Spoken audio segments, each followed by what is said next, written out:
কোনো বাবা যদি কোনো ছেলেকে 6 বছর ঢাকা শহরে রাখা কোনো কলেজে পড়ায়, তারে মনে করেন 50 লাখ টাকা দিছে, এই পর্যন্ত বাবার সব বেচ্চা, 6 বছর পরে রেজাল্ট আসছে সে ফেল, ওই বাপ কি পরিমাণ কাঁদবে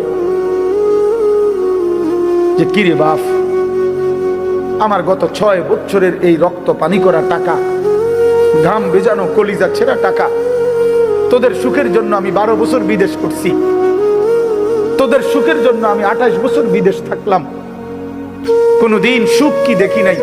12 ঘন্টা 14 ঘন্টা ডিউটি করে, এত কষ্ট করে বুকে বাইদা এক একটা টাকা রোজগার করে তোদেরকে দিছি, বিনিময়ে এই রেজাল্ট, বিনিময়ে এই ফলাফল।